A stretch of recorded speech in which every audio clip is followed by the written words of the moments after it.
So we're now going to look at how to solve linear inequalities, which is almost exactly the same thing as solving linear equations, but instead of an equal sign, we'll have some kind of inequality symbol that says one side's bigger than the other or less than the other. In this case, we have a greater than or equal to. So this left side is greater than or equal to this right side. We're going to follow the same 4 steps we did when we were solving equations. The process is going to feel very familiar. There will only be a few subtle differences that we'll see as we go through some of these examples, but it's going to feel very familiar. So first we want to go through our distribution step. We want to get rid of parentheses, but in this case there are none, so we'll skip that. Step 2 would be to simplify, but again, I can't do anything here because on the left side I have no like terms, so that part's done. Next comes the relocation step. So I want my letters on the left and numbers on the right. Looks like our variables are already on the left side, so that's good. What we will want to do is relocate constants to the right. So let's take this positive 7 and relocate it using subtraction. Again, we always use the opposite sign to relocate. So now we've got 2x on the left. And where normally I'd copy my equal sign, here I'm going to copy my greater than or equal to sign. And then I have 13 minus 7, which gives me 6. So I've got letters on the left, I've got numbers on the right. So far it should feel exactly the same as an equation, it's just a different symbol in the middle now. So now I come to my last step, which is to isolate. I want x by itself. Right now there's a 2 attached with multiplication, so I will detach that 2 with division, and we're allowed to do that as long as we do the exact same thing to the other side. And so now 2x divided by 2 is x. 6 divided by 2 is 3, and I'm just going to, again, copy that greater than or equal to symbol. So had this been an equation, we might have said x equals 3. This, however, was an inequality, and we're saying that x here is greater than or equal to 3. And so here's the deal. It's not just one answer. It's not just x is 3. There's actually infinitely many answers because we're saying x can be 3 or anything bigger than 3. So it can equal 3, it can equal 10, it can equal 1,000,000, it can equal square root of 37, it can equal anything that's 3 or bigger. And so we have another special kind of notation we're going to use to describe those infinitely many values. I can't use set notation because with set notation, that would be my container to throw in all of my individual values, but I can't list infinitely many different things in that container. So what I'm going to use is something different called interval notation. And to do interval notation, it may be helpful for us to picture this on a number line. So I'm going to draw a number line here. And in the middle of this number line, I'm going to put our key number here, which is 3. And our number line extends forever to the left to negative infinity. It extends forever to the right to positive. But I want to focus our attention on the number we just got here. And in our solution, we said that x is greater than or equal to 3. So because it could equal 3, I'm going to go ahead and put a solid dot at the 3. But it also can be greater than 3. And so I'm going to include not just that 3, but every value that extends to the right of it. Couple ways to help us remember which direction. If you are greater than, you're going to go to the right. Another way to see it is when you look at this inequality symbol and you see that inequality kind of pointing to the right, you're going to see your arrow in your diagram also point in that same direction, so that might be helpful to capture it. Also, where we see this equals to sign, that's exactly why we are filling in that dot there. We'll see how to handle it if that's not there in the next example. But that's going to be the picture of where our solutions are. It's any value that's 3 or bigger. So if you had 4, 5, 6, any number in between those, any decimal, all of those numbers would be included. So the interval notation we're going to be interested in, this is a special kind of notation we use to describe infinitely many values from here to there, and we always read from the left to the right. So as I look at the picture, if I want to read from the left to the right, the interval that I'm seeing begins at 3. That's where the picture begins, and it goes all the way from 3 down to infinity. It continues to infinity. Now I'm going to use low end, comma, high end, so the left bound, comma, the right bound, and then I need some symbol on either side to show whether or not I can equal these numbers. So Because this said I could equal 3, I had a solid dot at 3, I'm going to have a square bracket at 3. However, I can't equal infinity because it's not actually a number, it's just an idea. This is really stinking huge. So I can't use a square bracket at infinity because I can't equal it. What I'll use when I can't equal is a round parenthesis. So what this interval notation tells me is that x can be any number between 3 and infinity, including the 3 because of that square bracket. So anything that's 3 or higher, 3 to infinity, that describes the infinitely many solutions of that inequality. So let's take a look at another example of an inequality. Again, as we go through the motions, it's going to feel just like solving an equation. So here we've got 15 times the quantity x plus 4 plus 3 is greater than 10 times the quantity x plus 3 minus 12. We got a long one here. Again, we'll go through the motions as we did when we were solving the linear equations. This is now an inequality with a greater than, but we'll still start the same way. We begin with distribution. We want to release the x's from these parentheses, so we'll distribute the 15 inside here. We'll distribute the 10 inside here and see what we get. 15 times x will give us 15x. 15 times 4 will give us 60, and then we'll copy. And then 10 times x will be 10x. 10 times 3 is 30, and then copy. So that's just distributing to get rid of parentheses, and now we want to combine our like terms. So on the left side, I've got the constant terms that I can combine. I've got the 15x there, but then if I combine my 60 plus my 3, I get 63. Greater than, we keep copying that all the way through. And then on the right side, I've got my 10x. And then when I combine my like terms, 30 minus 12 will give me a positive 18. So I've distributed to get rid of parentheses, and I've kind of cleaned things up on both sides. So now it's about the relocation. I want letters on the left, numbers on the right. So let's take this positive 10x and let's relocate it to the other side using subtraction, which is fine as long as I'm doing it to both sides. And at the same time, let's take that positive 63, let's subtract it from both sides. And so then on the left, 15x minus 10x, that should give us 5x. 63 minus itself is gone. 10x minus itself is gone. And then 18 minus 63, let's see, it's going to be a negative 45.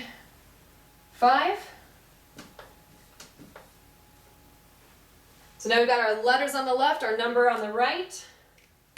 And now we want to isolate for that last step. We want to take that 5 that's attached to the x with multiplication. We're going to detach it with division. So take that 5 off by dividing by 5. It's only fair if you do it to both sides. So 5x divided by 5 is x. We keep that greater than symbol, and then negative 45 divided by 5 is negative 9. So there's our solution. X is greater than negative 9. Now there's infinitely many numbers that are actually bigger than negative 9, and so I can't list all of the answers that are true for this inequality, but I can use interval notation to describe the infinitely many values that exist. And so let's again think of maybe a number line. Let's put it here. A number line that extends down to negative infinity on the left, positive infinity on the right. Let's focus in the middle on the number we're looking at here, which is negative 9. Now in the last example, we were able to equal the 3. Here we cannot equal negative 9. We're strictly greater than. Strictly greater than. And so in my graph, I'm going to show an open circle here, not a closed dot, but an open circle to say I can't quite equal 9, or negative 9. And then I am greater than that. Greater goes to the right. And again, if it helps, you can look at the direction your inequality is pointing. That's the same direction that your arrow will point in your graph, if that helps. The fact that we don't have that equals down here is why we don't fill in this dot here. It is an open circle. And so now for that interval notation, we might look to that picture to help us. Interval notation is just a nice way to help us describe numbers from here to there, from the left to the right. So looking at my picture, the farthest left my picture goes is that -9. And the farthest to the right it goes is all the way, according to that arrow, all the way to infinity. And then I need, from those left and right bounds, I need some kind of symbol to say whether or not I can equal. So last time we showed a square bracket could be used when you can equal a number, but here I cannot equal -9, I can only be strictly greater than -9. So when I cannot equal, I use round parentheses. And like we said last time, infinity is not a number, it's just an idea that says very large. Since I cannot equal that, I will use round parentheses again. So this interval notation is telling me x can be infinitely many numbers, all kinds of numbers, as long as they're between -9 and positive infinity. Anywhere in between there is fair game. Anything outside that interval won't work. All right, let's take a look. Those were two greater than kind of problems. Let's take a look at a couple of less than problems. So instead of being greater than and go into the right, we're going to be less than and go into the left. So let's take a look here at 16 minus x is less than 9.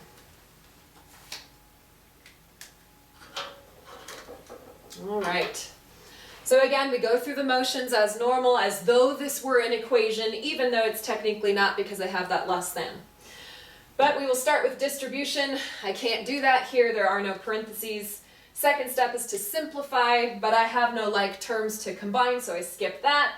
Next comes the relocation. I want letters on the left, numbers on the right. My letter is already on the left, so all I want to do is take that 16, that number, and relocate him. Since he is currently a positive 16, I will relocate him using subtraction, which is fine as long as I do it to both sides. So now I've got negative x is less than -7. So I've got my letters on the left, my number on the right, and my last step is to isolate. Now it kind of looks like x is by itself, but technically there's something attached to it. There's this negative and then an implied 1 that's in front. So I want to take that -1 that's currently multiplied to the x and I want to detach it with division, which is fine as long as I do that to both sides. I'll divide both sides by a -1. And so negative x divided by -1 becomes x. -7 divided by -1 is +7, and here is where we finally hit the difference between the process for an inequality versus what we were doing before, which was equations. All along with equations, we just kind of copied the equals over and over. We did that for the last couple examples, but here's an example where I'm going to have to do something a little different, and it's because I've divided by a negative sign. So I want to just take a real quick tangent. And just imagine if I told you that -5 was less than 3, we'd all agree. A negative number is less than a positive number. Totally makes sense. But here's the deal. I can take that statement, and what happens if I divide it by a negative on both sides? If I divide -5 by -1, I get +5. And if I divide +3 by -1, I get -3. Could I keep the same original symbol? Is 5 less than -3? No, it's not. I have to now change this inequality symbol to say that 5 is greater than -3. So here's the deal. This is the one thing we have to remember with inequalities that's actually different from equations. If you ever divide by a negative on both sides, and it's also true if you multiply by a negative, when you multiply or divide by a negative, you're going to take the original signs and change them. What was negative becomes positive. What was positive becomes negative. And their relationship changes. So think of the number line, negatives on the left, positives on the right. Anything that was negative becomes positive. Anything that was positive becomes negative. They switch places. And when they switch places, you have to take that inequality that related them and switch that around as well. So what was less becomes greater. So in this case, because I divided by a negative number, that less than symbol has to change to a greater than. That's the only difference with inequalities. We just got to be careful that if we divide by a negative and change the signs, we have to change the inequality sign to match. And so now if I look for my interval notation here, let's take a look at a number line to help give us the picture. Let's take that 7 in the middle. I cannot equal 7. I am strictly greater than 7. So I cannot equal, I'll go ahead and put a round dot there. Because I am greater going to the right. My interval notation, which again is a way of reading from the left to the right and everything in between. Interval notation here would begin at 7, not equaling. It would extend to infinity, not equaling. So that started off looking like a less than, but became a greater than in the end.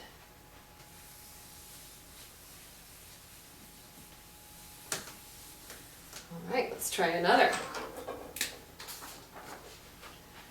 Here we've got 3 times the quantity 3x plus 5 less than or equal to 7 times the quantity 2x minus 1 plus 2.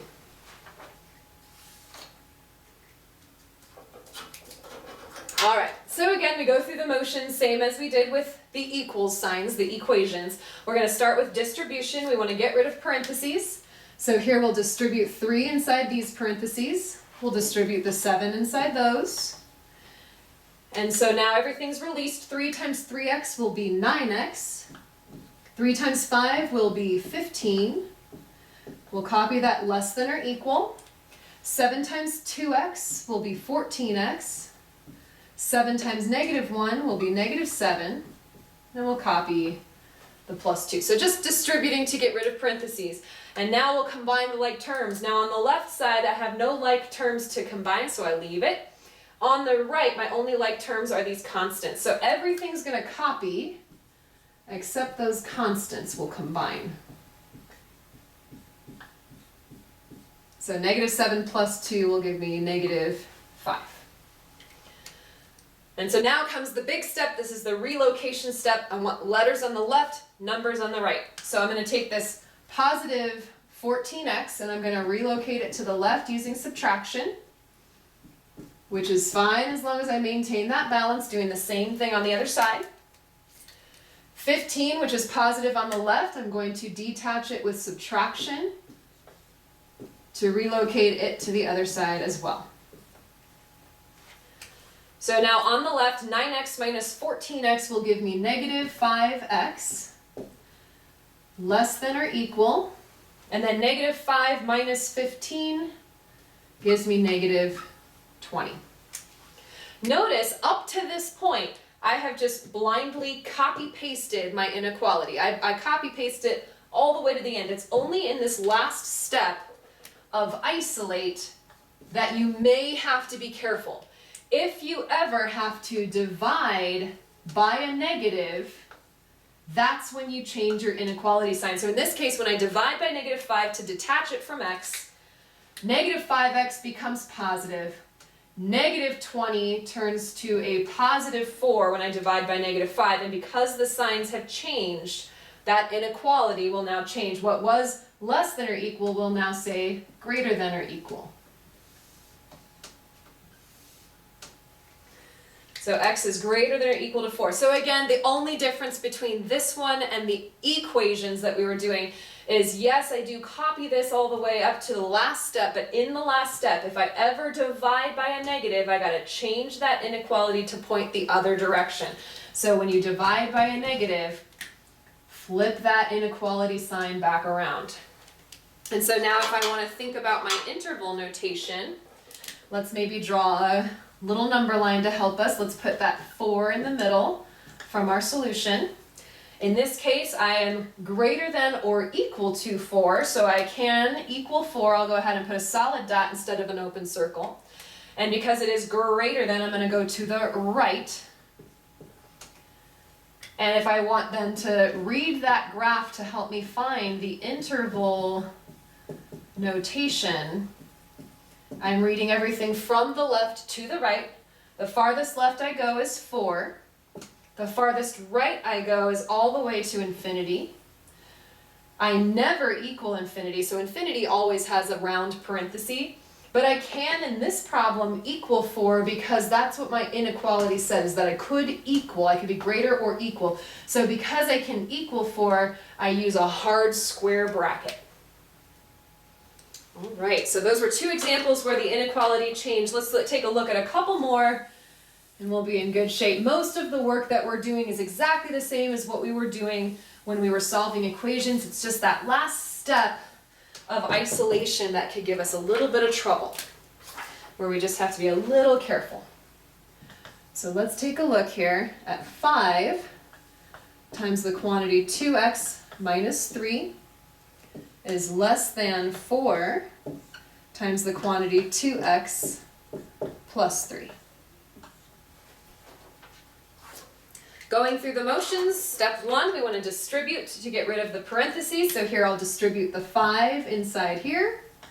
I'll distribute the 4 inside there. So 5 times 2x gives me 10x. 5 times negative 3 gives me negative 15. I copy my inequality. 4 times 2x is 8x. 4 times 3 is 12. So my parentheses are gone, everything's loose and free to move around. Next step, I'd want to simplify, but I have no like terms on either side, so I'm going to be stuck on that step. I go now to the relocate step. So I want to relocate letters to the left, numbers to the right. Let's take a look at our letters. I've got a positive 8x over here that I'd like to relocate to the left. Let's subtract 8x from both sides to do that. Again, we want to keep maintaining the balance. Do the same thing to both sides. That negative 15, I want to scoot to the right. So since he's a negative 15, I will add 15 to both sides. And so on the left, 10x minus 8x is now 2x. Copy my less than. On the right, 12 plus 15 will give me 27. Notice up to this point, I've just copy-pasted the less than. Now in my last step of isolating, I want to be careful. I want to detach whatever is attached to x. I want to detach it with division. So in this case, I'm going to divide by 2. And it's not that I always change the inequality symbol. I just want to be careful. So when I divide by 2 here, I'm not changing the sign. I'm not making something that was positive turn negative, or something that was negative turn positive. So we're not flipping things around on the number line. So this is back towards those first examples. I don't need to switch anything around. I'm going to keep this as a less than symbol. And then 27 over 2 is not a nice whole number. It is going to be a fraction, but as we saw in the previous video, we do want to make sure our fractions are simplified.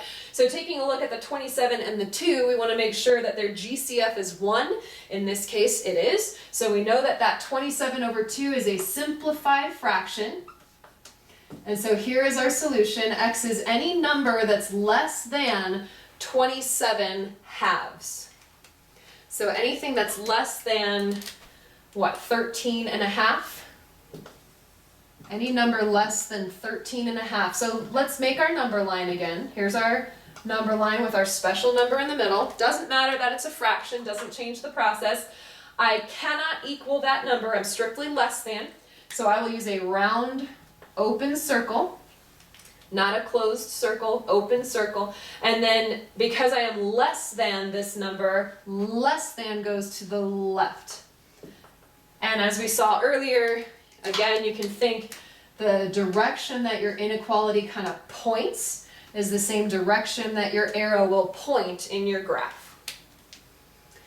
And so now if I was looking at that picture to help inform my interval notation where I am reading from the left to the right, I go as far left as negative infinity. I go all the way to the left because of this arrow here, all the way down. The farthest right I can go is this 27 halves. That's the farthest right I get. Now I'm never ever going to equal infinity or negative infinity because it's not actually a number, so I use round parentheses. But in terms of the 27 halves, I can't equal that either. I'm strictly less than, so I'll use a round parenthesis there as well. If it was equal to here, I'd have a hard square bracket. But with a strict less than, I have a round parenthesis. So let's try just one more.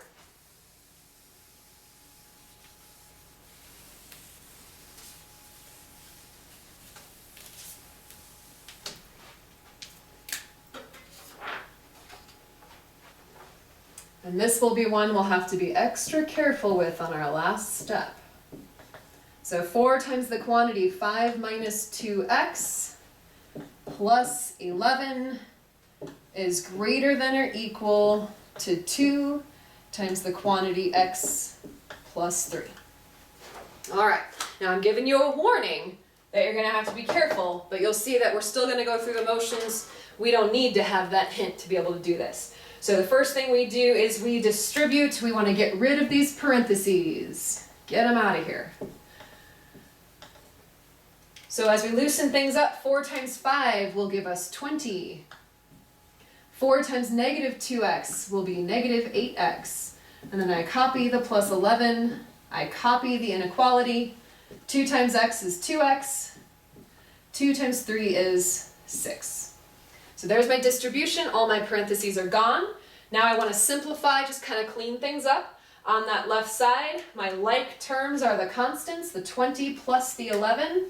The variable term, negative 8x, doesn't have anyone else like him, so I'll just copy him. But 20 plus 11 will give us 31.